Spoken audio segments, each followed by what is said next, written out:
നമ്മുടെ സാധാരണ പാവയ്ക്കയുടെ കുടുംബത്തിൽപ്പെട്ട കാട്ടുപാവലിൻ്റെ വീഡിയോ ആണ് ഇന്ന് നമ്മൾ ഷെയർ ചെയ്യുന്നത്. ഒരുപാട് ഔഷധ ഗുണങ്ങളും കാര്യങ്ങളും ഒക്കെയുള്ള പാവലാണിത്.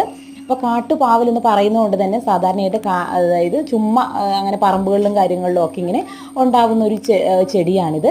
പക്ഷേ നമുക്ക് സാധാരണ നമ്മൾ പാവയ്ക്ക നമ്മൾ കറി വയ്ക്കുന്ന പോലെയും വറുക്കുന്ന പോലെയും ഒക്കെ നമുക്കിത് തോരൻ വെച്ചും വറുത്തും ഒക്കെ കഴിക്കാനായിട്ട് പറ്റും. പിന്നെ വലിപ്പം ചെറുതായതുകൊണ്ട് നമുക്ക് കുറച്ചധികം ഉണ്ടെങ്കിലാണ് നമുക്ക് തോരൻ വെക്കാനും അല്ലെങ്കിൽ പാവയ്ക്കൊക്കെ നമ്മൾ കറി വയ്ക്കാനും ഒക്കെ നമുക്ക് എടുക്കാനായിട്ട് പറ്റുക.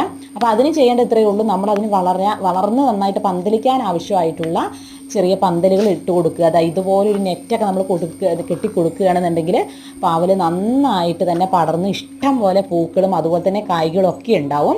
വലിയ കീടബാധകളും കാര്യങ്ങളും ഒന്നും ഇതിനുണ്ടാവില്ല. ഈ കാട്ടുപാവലായതുകൊണ്ട് തന്നെ നമ്മൾ ഇനിയിപ്പോൾ പന്തൽ കെട്ടിക്കൊടുത്തില്ല, നമ്മൾ ചുമ്മാ കമ്പൊക്കെ വെച്ച് കൊടുത്തിട്ട് ചെറിയൊരു പന്തൽ പോലെ കൊടുത്തുള്ളൂ എങ്കിൽ പോലും അതിൽ ഒരുപാട് ഈ പറഞ്ഞ പോലെ പാവയ്ക്കൊക്കെ ഇഷ്ടം പോലെ ഉണ്ടാവും.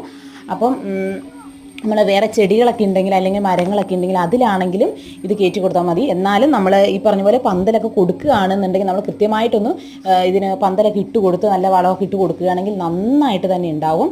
അപ്പം ഈ പറഞ്ഞ പോലെ വലിയ പരിചരണമൊന്നും ഇല്ലാതെ നമുക്ക് ഉണ്ടാക്കിയെടുക്കാവുന്ന ഒരു പച്ചക്കറിയാണിത്.